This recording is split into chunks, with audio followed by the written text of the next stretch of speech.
Addis Ababa, where Nkrumah was supposed to be the 17th speaker. And then the Ghanaians who were behind Nkrumah realized that everybody will be asleep by the 17th speaker. Whatever must be said had been said. So they went and had Nkrumah move to become the 4th speaker. But I'm really happy that I'm the last speaker, because most of you have heard everything else here already. And I'm getting ready to yawn. But I want you all to do me a favor. I want you all to stand up. Please. I know you are tired with listening to people. That's why I want to go through this exercise with you. You know, when you're in Ghana, you realize that, I'm sure it's here too, you realize that there are a lot of churches. And they'll be shouting they'll be raising their hands. Yes, shouting, I've heard. Receive, I receive, and so on. Well, in my case, let's just raise our hands and say, I am African. I am African. I am African. I am African. I am African. I am African. It's great to be African. It's great to be African. Power to Africa. Power to Africa. I believe you.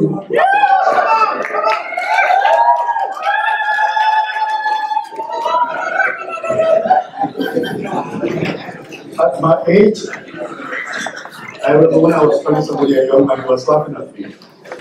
At my age, I tried to find my peace of mind by keeping my village stores in my village with village audience. So I must say, Lady Esther, that it took me a lot of courage to cross the Mediterranean to be here. In fact, I feel that I have the effrontery to have accepted to join you. So I think this is an error on my part. So promise, really promise. In my community, I'm the eldest. So promise that you wouldn't laugh at my unacademic village contributions. Go on true, sir. Go on true. In such a distinguished company. I'm surprised you stayed here for this length of time. I actually played me a copper at the beginning. Secondly, you also realize that you don't usually find the agents of indigenous or traditional African societies addressing modern Africa, whatever that modern means. What I'm talking about is there are a lot of people from Africa who are devoted, or they are Europhiles, and devoted to the tabula rasa concept of Africa. And the continent is still being ravaged by Western-sourced modernity and globalization. Somebody highlighted that. And then you get those from indigenous Africa, and I use that phrase deliberately, are supposed to sit to perch, on the sidelines and watch the modernists and the globalists, try to transmute African society and space into European structures and constructs. I sometimes wonder, whoever devised that cause, tradition and modernity? They teach it in a lot of the tertiary institutions. I've taught it before. It sounded very clear to me. Modernity is always Europe or the West, and then Africa is always tradition. So it reads like white supremacy and the others. This accounts of my local nervousness in expressing my thoughts. But the fact is that this is an educational institution. And as Amos Wilson told us, education is really about the survival. The function is about the survival of the people. There's a Chinese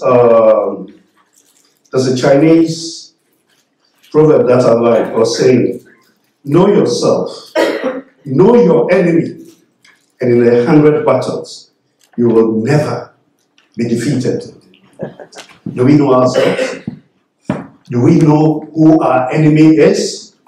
Shaitan as well said that, this is quite interesting, says, our enemies have studied us thoroughly, which is why they easily defeat and continue to dominate us. Let us avail ourselves of what they have found out about us, however painful and distasteful their findings may be, and let us consciously work to give up those self-defeating traits. And I believe that this conference is really about that. People brand themselves by various things, Marxists, capitalists, I don't know what else, but they have a Labour Democrats. In Ghana, there's another they call social democrats, right of center, left of whatever. I want to brand myself to, I'm simply a Sechiist. But I know most of you don't know who Kobina Nketsia is. He was perceived as the philosopher of the West Coast in the 1940s. He impacted on Nkrumah, impacted on a lot of people. And at a point in history, Nkrumah had even gone to see Sechi and said, can I use your platform? When he was looking for ways to breaking away from the other people he was working with.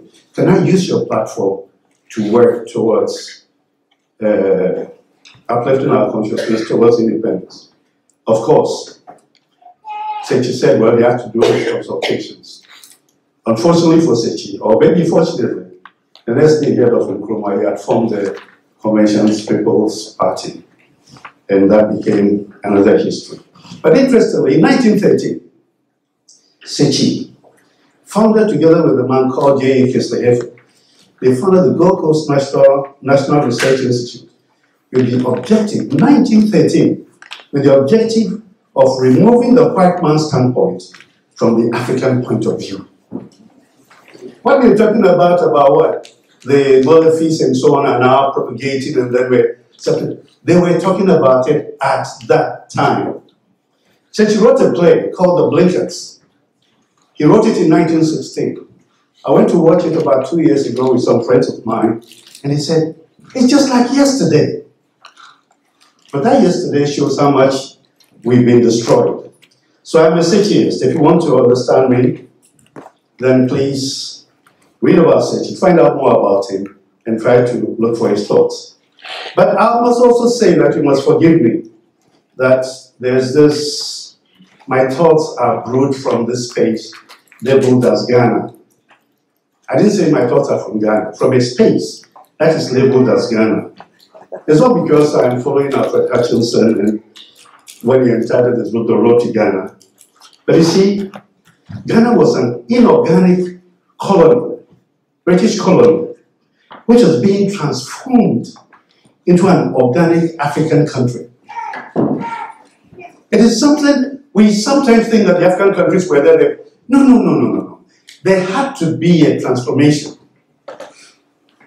Sometimes we talk about Nkrumah. Every real leader has a vision, and it's a transforming vision. It's that vision that makes you the leader. You don't dream your enemy's dreams. Then you're messed up in the head. So these were, so the transformation must be understood as rethinking everything in the formerly colonized space and rearranging that space in the cultural interest of the inhabitants. For example, in Ghana today, I'm using Ghana as an example because that's where I know best, in Nigeria, of course. You have the railways and so on. But these were all the colonial infrastructure of exploitation and occupation. Nothing, that kind of infrastructure was not in our interest. It was in their interest, the colonizers' interest. We tend to forget that. You know, together with it, they also brought in the economic theories, the ideologies and philosophies of colonial rationalization of the activities. And the West one, and that's why I love when my sister was talking, was the imposed jurisprudence which shackled the African predominance culture whose purpose is to aid the African to self-destruct. You know, anytime I talk about law, the jurisprudence, my mind goes to a Kenyan. And it was Ngugi wa Thiong'o who took my mind to that Kenyan. He's called Wayaki Wahinga. Is there Kikuyu here? No. Wayaki has a street named after him in Nairobi. But the interesting about Wayaki, because I want you to dream Wayaki, have nightmares about Wayaki in order to know where Africa has been and what we need to do. Wayaki was a Kikuyu leader. And then Captain Lodell, at that time he wasn't a lord, went to see him and said, can I have a little space in order to use for trading? Wayaki said, fine, I'll give you that space. And then he gave him conditions for keeping him there. And I'm sure my sister here would agree with me that that is the law, the conditions. And then to seal the agreement, he and Wayaki swore the blood oath. If you're an African, you know what is meant by the blood oath. Soon after that, after a little while, Lugard's people started invading Wayaki's space, raping his women, taking his crops. And when Wayaki protested, it led to a fight. Whilst Wayaki's head was battered and was bleeding, he was tied up overnight at the Presbyterian mission. Of course, we all know what Christianity has done to Africa, so this was a presage to it. In the morning, the English took Wayaki to court. And I'm sure my sister here, or my daughter here will say, a court of competent jurisdiction. That's what they say. What happened to Wayaki? He was sentenced to death in his own land after breaking his rules. Then, the English were so civilized. Among the Kikuyu, when you die, somebody like Wayaki dies, he's buried standing, and he has to face and guide God on Mount Kenya. The English, of course, in their civilization, they did dig a hole all right, put him upside down, turn his face away from Mount Kenya, and buried him alive. Now, how can I, Kikuyu, go and take English law and inflict it on my people? Something wrong with my head. That is the law we have in Africa. The law that was used against us is the law that now we use. What am I going to do with Lord Denning in my bedroom? Hey. When he talks about far off places from here, far off places, I mean, far off places from where? Lord Blackwell. Ghana had a presidential thing recently, I think about 4 years ago. Go and read the report, the proceedings. Supreme Court judges bewaited and wrote. They're talking about Lord Denning, Lord Blackwell, Lord Salmon, Lord this. Not one single person quoted a small African proverb to make a case. We are gone. When you use the oppressor's law on yourself, then you agree that you're not free and you're not even conscious of the shackles. That is one of the major problems that we have in Africa. A subjugated people, compared to the rules of the oppressor, which serve as an expression of the oppressor's power. It will be absurd for the oppressor to write laws to empower the oppressed. Nobody invades you and gives you laws to free you. Collaboration with the laws of the oppressor weakens the oppressed. If the oppressed accepts the laws of his oppressor and reconceives them as his own, then that oppressed is in perpetual bondage. This form of captivity guarantees self-destruction. The story of Wayaku Wahinga exemplifies what they've done to us. I said it earlier. What have I got to do with a petition for the Bill of Rights? But we are learning it in the law schools. Petition of whom for whose rights? Somebody else's history. What has it got to do with me? You know, when she was talking about Kant, I remember we had a conference on William Antinamu, who was taken to Germany and so on. And the Africans who were there said, Kant cannot hold a candle to William Antinamu. But the joy about it was that Amu taught Kant, who did not even consider that a black man was teaching him wisdom. He had a mental block. And that's the mental block we have. In 1954, I'm sure most of you have read Richard Wright's book, Black Power. And in Black Power, Richard Wright brings out certain things. He says that in Ghana, there was no consciousness of a nation. 1954. And that the idea of Ghana was just a figment of the imagination. Interestingly, the NLM, which was against Nkrumah or opposed Nkrumah, also admitted. They said that the Gold Coast as a single state has never existed and does not exist in law. So therefore, to take any African country to have preceded this and have been there, etc., might be wrong, very wrong. That's why I said that Ghana was being transformed from a colony. But most people don't understand this. But the British did this for us, the British did that. In Ghana, if you don't understand my language, I'll say, how about that? You are crazy. And it's not easy. National security, territorial integrity, for example, lay within the colonial framework. And this is not unique to Ghana. Underlining the travesty of colonial law in the Congo, for example, Patrice Lumumba, one of my heroes, said, "We have seen our land seized in the name of allegedly legal laws." However, which law is illegal, which is in fact recognized that might is right. Full stop. Any system based on any form of oppression, social discrimination, and exploitation cannot embody justice. Neither can it bequeath justice. Colonialism and its offspring, neocolonialism, cannot coexist with justice. The justice of an oppressor or colonizer is an illusion. No matter the hues of self-serving justifications it adopts, colonialism or neocolonialism is morally indefensible and therefore cannot impart justice and or morality to Africa. For the indigenous African, the colonial period was one of injustice. A twisted rationalization has to be found to explain colonial or modern justice in independent Africa. You know, you remember the Dred Scott case? In America, Africans have no rights that a white man is bound to respect. That is colonial law. Nothing more. Have that deep in your... It happened in America, but that is what it meant from Cape to Cairo. It was based on contempt. No matter the garnishing, only a fool will cloak himself in garments of law, contemptuous of his being. To be liberated is to be freed from the laws and the rules of the oppressor. This prompts an African to delve into the havoc caused by the subliminal acceptance of the structures and values imposed and instituted through colonialism.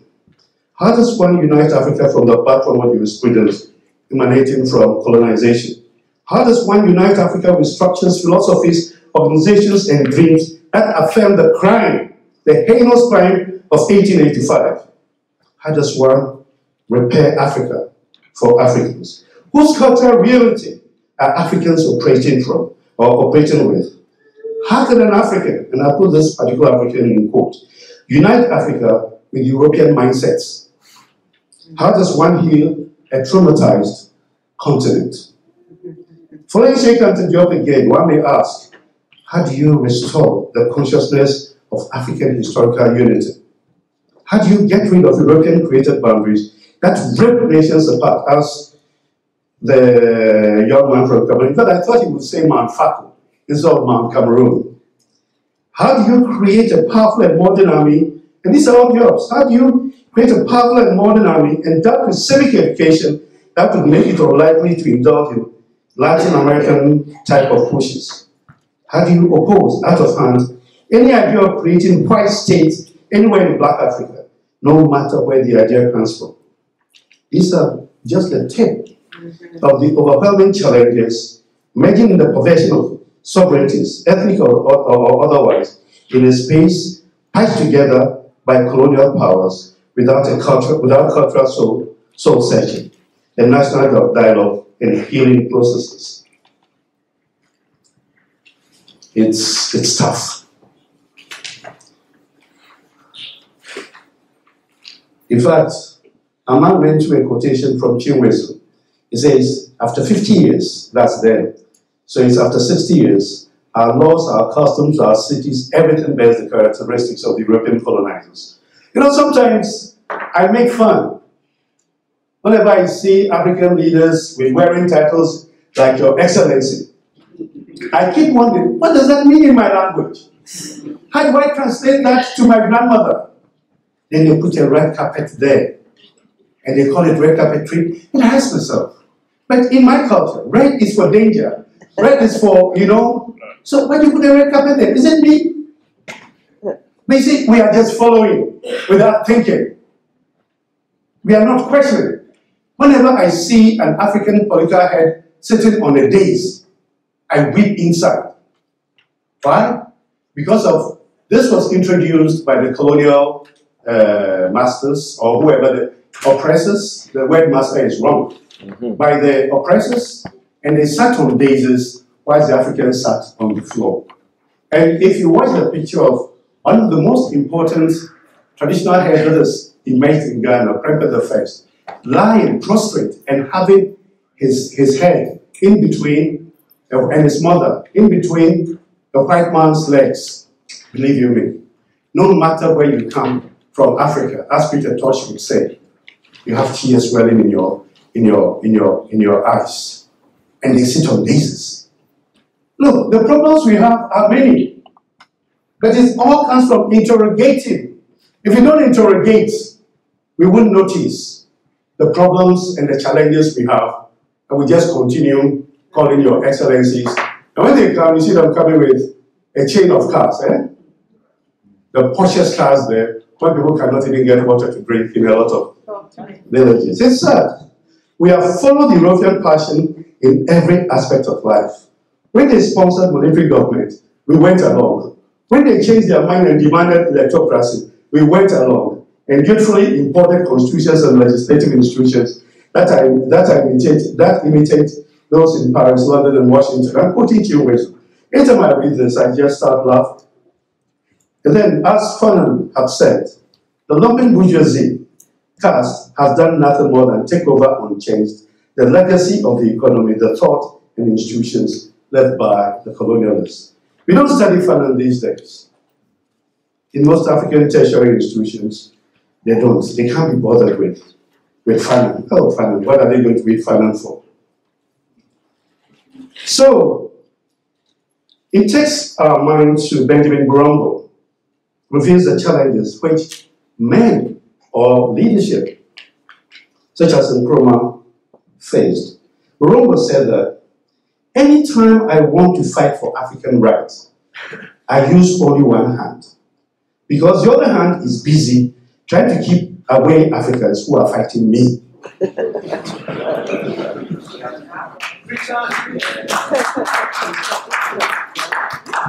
In fact, when some questions were being raised here, my mind went to Wale Soyinka's brother Gerald. They are X, and they are X, and they are X. The fact is that there are Africans, and there are Africans, and there are Africans. And Africa. Kwame Ture, for example, analyzed that if one fantasizes that the continent had come to a so-called political independence in an unimaginably moral, peaceful, and benign world, the internal challenges facing Africa would still have been very formidable. This is akin to setting sail in a canoe, where some people in it are punching holes and others perceive a multiplicity of northern stars. I'm sure a lot of you have heard of Ali Shahada. And he says, when you show a mental slave freedom, they are more likely to turn and attack you for disturbing their paradise. Liberation is their chains, and liberators their enemy. A great lesson from the Divide Emperor of colonialism was the need for unity and suspicion over any philosophy, religion, or idea that promoted divisions. But in fact, educated Africa doesn't seem to have absorbed this. Now, the young man there likes quoting Nkrumah, but there's a part of Nkrumah that mesmerizes you. Whenever you watch the Eve of Independence speech of Ghana, he says, I can see that you are here in your millions, and my last warning to you is that you have to stand firm behind us, so that we can prove to the world that when the African is given a chance, he can show the world that he is somebody. We have awakened. We will not sleep anymore. Today, from now on, there's a new African in the world. I'm sure you will agree with me that Nkrumah was hallucinating. I always read that statement, and you know, I feel inspired and sad at the same time. We need to give the African a chance. It's only the African who can give the African a chance. Two, while the people were shouting, Were they really awakened? It's a good question. Were they awakened? How many of us sitting here go outside and see Africans who are conscious of themselves as Africans and know who their enemy is? I'm giving you a warning. 1957, eve of independence. Today, we are giving ourselves, we are still cautioning ourselves. What's happened to us? A friend of mine says we are sedated. We are all high on ganja. And the wrong ganja. And when he says, you have to stand firm behind us, who are the us? So I find that, but you know, most of you who have seen that particular thing, there's an interesting thing that occurs at the end of Nkrumah's speech. When the red, gold, green with a black star goes up. It's a very Ghanaian speech. But when that goes up, a band is playing the Ghanaian national anthem. That band, most people don't see it. Now, the next time you watch it, observe it well. The band was being conducted by an English policeman. And I take that as symbolic. Now, let me jump. We used to sing a high life song with the lyrics. Africa, Africa must be free. Africa must unite for the total liberation of the continent. Now, I was in primary school. It's always, I've seen some ladies here with the Africa. You know, the Africa is, the statement is beautiful. The fashion statement. It manifests a sentiment that even if the leadership are gone, there's a mass thing that is going on that people feel. You know, one, Pan-Africanism is a religion. It is a faith. It's a conviction. It's a realization. It's a consciousness of being African. It makes you ground yourself in African culture. And let me tell you, those who come and tell you that we have a multiplicity of culture, they're only dealing with, divisions. That is why it's always been important in the diaspora. When you move out, you see the shared, the roots of the culture. Yes, sir. That we all arrive out of one root. I've lived in several areas in Africa. I can remember that when I was in Eastern Nigeria, somewhere southeastern Nigeria, I was studying that people refer to them as if it was as stupid as you can imagine. They refer to them as that. The more I learned about this non-centralized society, the more I understood what they refer to as a centralized society. We were the same. We share almost our attitude to the Ngozi in South Africa, to to the Nanas and so on. It is the same or very similar. If you want to make differences, you can find them. If you decide to look for them, you will find them. Hey. If you decide to look for unity, you will find them. A Pan-Africanist sees the unity, and that unity overrides the petty cultural embroideries, which are referred to as the differences. It is an ascension and a vow of unity, shared culture, anti-colonial, anti-oppressive, self-determination, self-reliance, and then when it talks about independence, the word independence, I always break it down to indigenous dependence. You are dependent on your own indigenous original thoughts. As soon as you go and you put your mind on somebody else's thoughts and so on, you become dependent. So you can't talk about being dependent, being independent when your thoughts are foreign. So this is something you need to. It's equalitarian, exudes self-confidence with an unwritten ideology that Africans, you here, must take seriously in politics, in economics, in social organization, etc. And the philosophy the South Africans have the word for its word, Ubuntu. In practicing Ubuntu, the African becomes a living testament of the African personality. Pan-Africanism must be perceived not from the produce of European thought structures. It is a move away from the hegemonic Western discourse. It does not need European approval for its authenticity. It is the we-hood which is diametrically opposed to the I-hood of the West. The we-hood is the consistent thread in the indigenous cultural reality of Africa. African culture is human inclusive and not exclusivist. If you go to the villages, if you are fortunate enough to live in a lot of the villages, you see how each one is. That's why there's a proverb that it takes a whole village to educate one child. It's the wehood. Everybody is your father, everybody is your mother. Go to the villages, they are still there. That part of Africa is not gone. Recently, I was filled with melancholy when I read Ezekiel Mathalele's recollection with regard to the seminal 1958 conference in Accra. And I'm quoting him, he says, "The African personality." A charming phrase.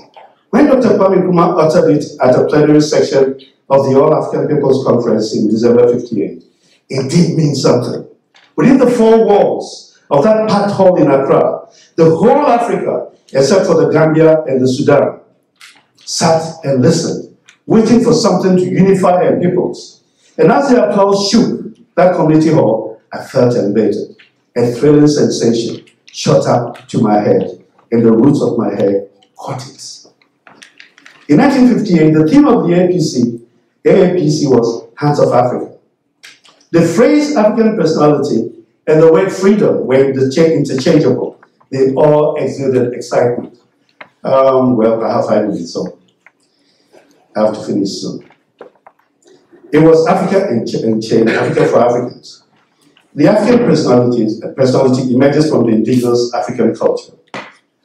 Unfortunately, we have literally abandoned those phrases. In Ghana, as soon as you use the phrase African person, you are talking about Nkrumah, as if it's not talking about me. And these are some of the problems. We've picked up partisan divisive politics based on, and this is all Africa. When somebody says he's a liberal democrat, I say, how do you say that in my language? Go and tell my grandmother what is meant by social democrat. You see the fishermen? Go and tell them what is the meaning of left of center. Yes. And I wonder whose center they are talking about. The challenge, from my perspective, is really very difficult. There's a consciousness of liberation that has been surging and coursing through our history in the last 500 years and takes up human vehicles at certain points of our journey in time.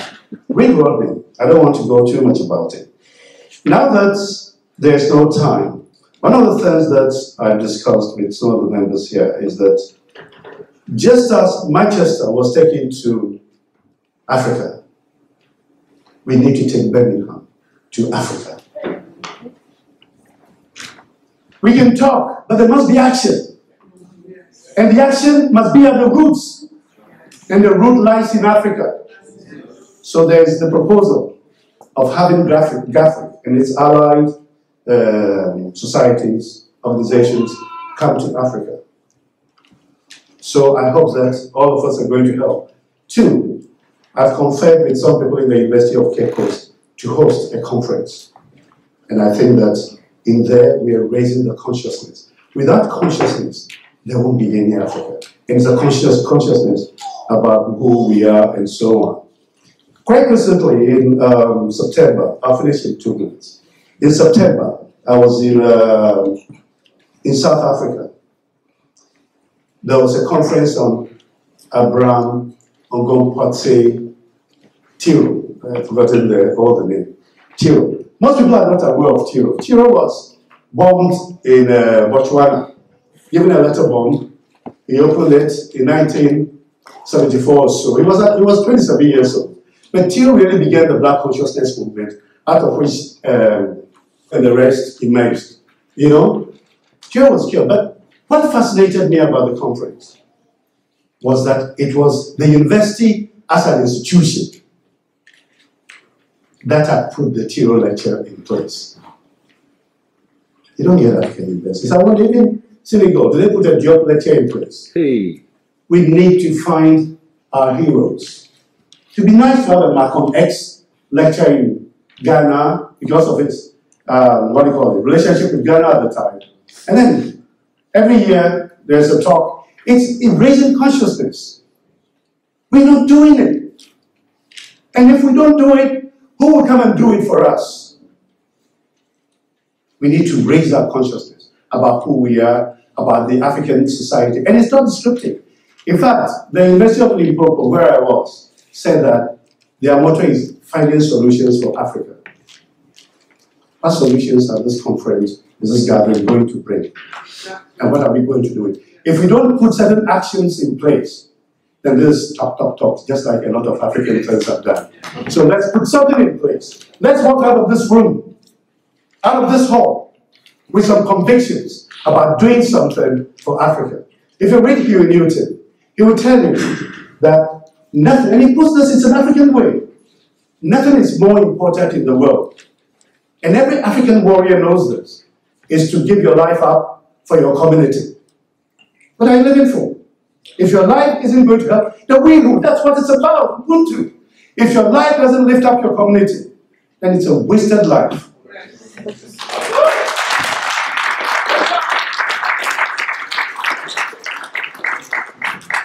I think I could go on and on and on. I don't want to discuss the misleaders and so on. But one of the things you must always have, I mean, like what Kwame Ture says, we cannot have the oppressors telling the oppressed how to rid themselves of the oppressor. But that's not even the issue. One of the most important things that you should always be conscious of as you leave this room. You know, I know the elderly Cecil was saying it. I called the last video, I was very happy. Sister Esther fired up this place. I said, God, what have this kind of energy, you know? So I'll come at your feet and start learning. The young man was all about Amos Wilson. How many of us listen to Amos Wilson? They are going waste on YouTube. John Henry Clark used to visit my hometown when he was in Ghana, bringing African Americans. But where are Clark's thoughts? And he tells you, black man, you have no friends. Africa for Africans. And as the fine gentleman said, wherever you come from, you are an African. Amandla! Amandla! Amandla! Thank you.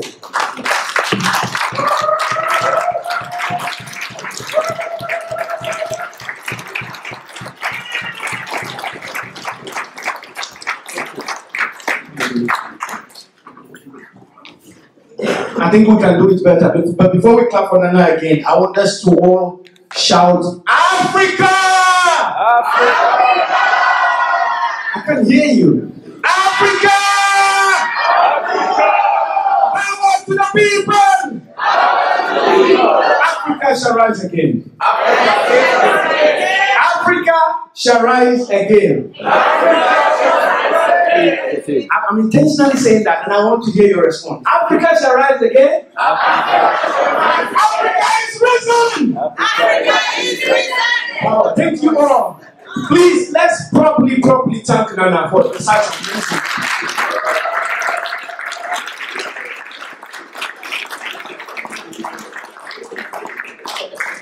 I like it when our leaders fire us up, because we'll be looking up to Nana. Nana is going to carry us, and we'll all be pushing Nana to lead us. So be ready. If you're ready, Nana, are you ready for that? Oh, all right. So questions, please, quickly. Any questions? Brief, short, simple, easy. And Question. sweet. I say question or question. All right. Nana, you mentioned a short while ago about Manchester. And Birmingham should also be worldwide. Are you suggesting, since Manchester passed a number of resolutions to go back to Africa to do specific things, are you suggesting that we need to pass a resolution here to do specific things in Africa? And if that's the case, would you give us some basic idea of what those things would be? Not the details, the one we're going to do. You have to take two. Yes, a few more, yes? So please. Hi, I'm from Uganda, and our corrupt president is selling our country to China. So how can we stop this and prevent the Chinese from taking us over and so don't have to eat snacks for lunch and dinner? Thank you. Okay. Contentious question, bro. Come back to your president. Yes, yeah. Me, it's more, yeah, it's a question as well as a suggestion, you know, about question. Yeah. As an artist, you know, how do you want to link? Because I like, you know, the lower race, especially politically, using art, music, and everything, all forms of art, to link the modern with the diaspora, you know, and also the grassroots with the academy. You know, this is both fields that I'm into. How, you know, what are your suggestions? How we can actually link it really properly to make the movement really, you know, global, as the sister was saying. Thank you. Okay.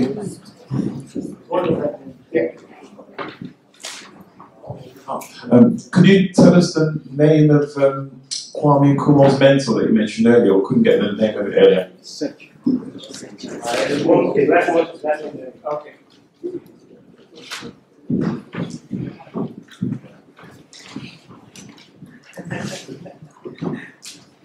Thank you very much for your talk. So my question is about the issue around raising consciousness.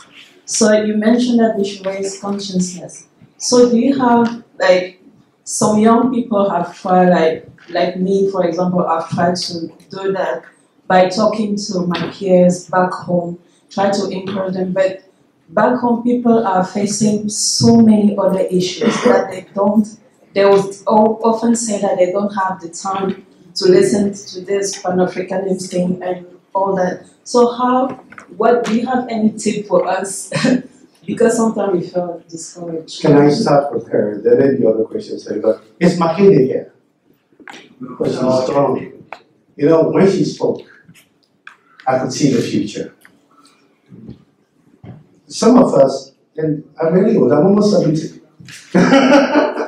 You look good, man. No comments. But you know, some of us sometimes get depressed. Yeah. But it's because of people like Makeda, like you, that encourages us to keep on doing what we're doing. So don't give up. It's all part of it. You know, there is someone who said, I don't know whether it's true, but he says, they always create something to divert you from your real problem. Yeah. Don't give up. Don't give up. Who was the one talking about Museveni? You, look, before Museveni came to power, it was a joy to listen to him. Yes. He got him there, and the system got him. That's right. I wonder how he feels. But the thing is that if you go with the system, you lose the most important thing that makes you African, your conscience. All African education was about your conscience, and raising up your conscience. You remember Trump's son? Says so he went to the safari and shot animals. Have you heard of an African killing animals for pleasure? You wouldn't do it. It is not us. And all that you have is a bullet. Just kill. If you want to kill an animal, use your bare hands. Ask the animal to ask his bare hands and go and fight it. You know, so our education is different. Unfortunately, certain things have happened to us, even education-wise, because we picked up the education of the oppressor, but never reconcile the curricula in our own way. So I have a school just next door, and every morning I hear them say, "Pussycat, pussycat, where have you been?" So from creche or primary or whatever they come, they don't want to come to London. Is she the queen? Indoctrination. So that's part of it. So don't give up. And don't give up on Uganda. I have Bobby Wine. I wish I knew, or Bobby Wine, what we call it. I wish I could know what his thoughts are. But he's looking at him in the things he does. It's exciting. And that goes back to the consciousness that somebody talked about raising. You see, my time when I was young, we had Fela. Yes, sir. Yes, sir. Zombie. Zombie, no, honestly, We don't listen to Fela these days. that's right. But that was my time. And then you had reggae. Do you remember? Oh, Marcus. If Britney Spears had not been singing about Gavi, a lot of people would wonder what Gavi is about. And there are a lot of people in Africa who wondering. In Ghana, in the 1920s and 30s, Gavi's books were banned. Whatever your enemy bans, that's what you must read. And the interesting thing is that we claim to be independent, and yet no African school, tertiary education, has picked up Gavi's philosophy and opinions and tried to study them. This is the challenge. There are enough books right now which can take up all the social, the social studies within all schools. Well, we still dealing with Webster and so on and so forth. So we are challenged. And they're there. This Amos Wilson, not Wilson, you were talking about them. It's a Hilliard, Naeem Akbar, Wade Nobles, and so on and so forth. They sat down and said, look, this psychology we've been studying is wrong. And they created their own psychology, which is now a psychology of liberation for a lot of African minds. Do your own thing. You don't need a stamp. I don't want an MA for. If you're speaking with, what stamp did Gavi have? Dr. Gavi? Professor Gavi? I have a doctorate. I don't use it. I'm simply Nana. The title is so big that I don't want to discuss it here. But when you call me Nana, I become frightened because I understand it. Yes. How many of us are Nanas and understand the title? And then we'll start using words like Your Majesty, Your Highness. Yes. Because we are copying what? A feudal system, which is hierarchical. African society is horizontal. Please, I have time for these kind of things, but there's no time here right now to discuss some of these philosophies. And therefore, I'm not bigger than you. When as a chief, I dance. I sit in the upper and I dance. I throw one hand here, I throw another hand here. I don't even refer to myself as a chief, but I refer to myself as a Nana. Chief means nothing. And then I bring my hands to my chest. And see that whether it's good or whether it's bad, it's all me. That's why. The whole universe is me. The person who is carrying me is the same as me. The plants are me. If I destroy them, I'm destroying who I am. But it's an understanding that will only come through an African-centered education. Without it, believe you me, we are heading for an European hell. Yes.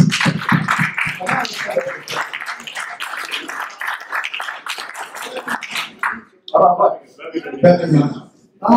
That's quite important. Birmingham and Manchester. You know, I take pride in some small things. My predecessor as a chief was one who brought Padmo's body to Ghana. And he organized the burial of the boys. So these are all things that we don't talk about. And I'm just fortunate that I grew up in a house that these stories were there. So it was very easy for me to be committed to Africa. Most people don't have this fortune. And I'm African. I'm nothing more, nothing less.